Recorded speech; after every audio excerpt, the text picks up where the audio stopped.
নমস্কাৰ চেডুনু 7 লৈ স্বাগতম জনাইছোঁ। মই সঞ্জয় লাহে। বৰ্তমান মই উপস্থিত আছোঁ দৰং জিলাৰ দলগাঁৱৰ পৰা ঢেকীয়াজুলি সংযোগী অসমমালা পথৰ ধনশিৰি নদীৰ ওপৰত থকা যিটো দলং, এই দলঙত উপস্থিত হোৱাৰ কাৰণ হৈছে দলঙত কেইবা ঠাইত সৃষ্টি হৈছে প্ৰকাণ্ড গাঁত, আৰু এই গাঁতে যেন প্ৰত্যেকটো মুহূৰ্ততে যেন বিপদ মাতি আনিছে। আৰু যিটো আমি পথত থিয় হৈছোঁ, এই পথটো হৈছে এটা ব্যস্ত পথ, আৰু এই ব্যস্ত পথেদি হাজাৰ হাজাৰ যান বাহন প্ৰত্যেক দিন অহা যোৱা কৰে, আৰু হাজাৰ হাজাৰ বাহন এনেকৈ অহা যোৱা কৰে। কিন্তু এই প্ৰকাণ্ড যিটো গাঁত, মই কেমেৰা পাৰ্চন দেখাই দিব বিচাৰিছোঁ, এয়া হৈছে প্ৰকাণ্ড যিটো গাঁত।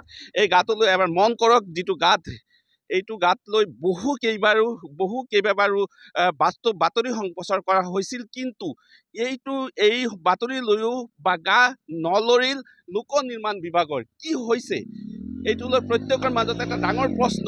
প্ৰত্যেক দিনাই সংঘটিত হৈছে এইখিনি ঠাইতে সৰু ডাঙৰ বহুত দুৰ্ঘটনা সংঘটিত হৈছে, আৰু যিকোনো গাড়ী আহি ইয়াত বিপদত পৰিব লগা হয়, বাহন চালকসকলে বিপদত পৰিব লগা হয়। এইখিনি ঠাইত আহি কেতিয়া মেৰামতি হ'ব, প্ৰত্যেকৰ মনত এইটো এটা ডাঙৰ প্ৰশ্ন, যে বহুবাৰ বাতৰি সম্প্ৰচাৰ পিছতো কিয় গা নলৰিল লোক নিৰ্মাণ বিভাগৰ, কিয় চকু নপৰিল স্থানীয় প্ৰশাসনৰ, কিয় দৃষ্টিগোচৰ নহ'ল যিটো স্থানীয় বিধায়কৰ।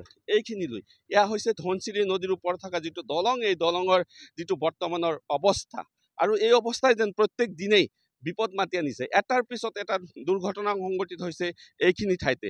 যোৱাকালি ৰাতিও ইয়াত সংঘটিত হৈছিল এটা দুৰ্ঘটনা, আৰু কৰ্তব্য ৰক্ষা পৰিল সেই বাইক আৰোহীজন। মই কেমেৰা পাৰ্চনক আকৌ দেখাই দিব বিচাৰিছোঁ, এয়া হৈছে ধনশিৰি নদীৰ ওপৰত থকা যিটো দলং, আৰু সেই দলঙৰ মাজত থকা প্ৰকাণ্ড গাঁত, আৰু এই গাঁতে যেন প্ৰত্যেকটো মুহূৰ্ততে বিপদ মাতি আনিছে, আৰু প্ৰত্যেক গাড়ী চালকে যেন ইয়াত আহি বিপদত পৰি যায়। আচলতে হৈছে কি, কিন্তু এইটোক মেৰামতিক লৈ কোনো ধৰণৰ চকু নাই, কোনো ধৰণৰ দৃষ্টি নাই লোক নিৰ্মাণ বিভাগৰ। গড়কাপ্তানি বিভাগ যিটো PWDৰ কি হৈছে, লোক নিৰ্মাণ বিভাগৰ কি হৈছে, আৰু স্থানীয় প্ৰশাসনেও কিয় এইটো লৈ গুৰুত্ব দিয়া নাই, নে ইয়াত কোনো এটা ডাঙৰ বিপদৰ বা দুৰ্ঘটনা সংঘটিতৰ কাৰণে অপেক্ষা কৰি আছে, সেয়া হৈছে ডাঙৰ প্ৰশ্ন।